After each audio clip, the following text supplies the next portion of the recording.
Guys, may isi-share ako sa inyo. So nakita nyo, kadiri, ganyan. So may magre-react na ganyan. So ito yung metal table namin na pinasadya.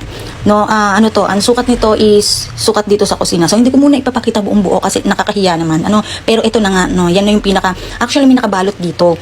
Yung parang foil na, parang adhesive wallpaper pero foil siya, kulay silver, na pang kusina siya talaga. Na if ever na matuluan ng may apoy, yung kagaya ng posporo, ba may sindi, tapos biglang napatak dyan or ganon, hindi siya magliliyab. And then, ano rin siya sa init. So, basta alam ko familiar kayo dun.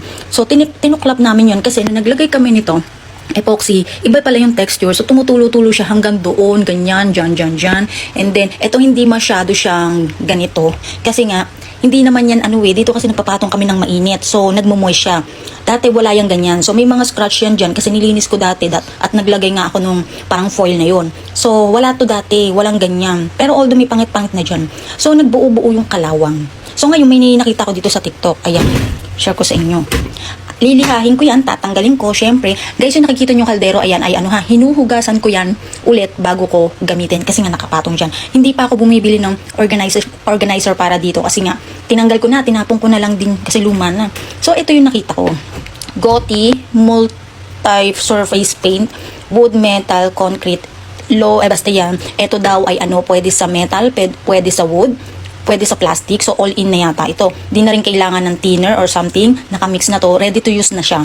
May kasama siya nito nung dumating. And then, ito.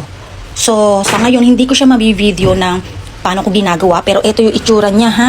Ayan, nagkakalawang ganyan. So, kailangan ko na talaga siyang lagyan. So, lilinisin ko muna. Siyempre, hindi ko pwedeng pinturahan yan ng ganyan. Kailangan matanggal muna yan. Kasi, pagka hindi tinanggal yan, diba ang kalawang, naninira talaga ng yan. Kung may matitira diyang kalawang, tapos pipinturahan mo, ganun din, no? So, ito yung gagamitin natin. Dito yan sa TikTok ko nabili.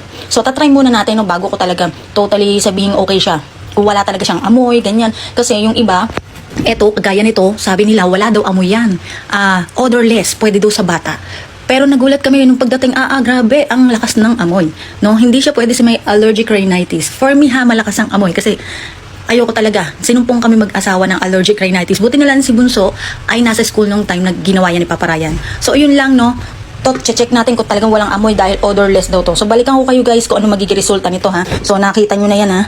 Ayan. So, naghahanap din ako ng para dito na pantanggal niyan dahil hindi na siya natatanggal.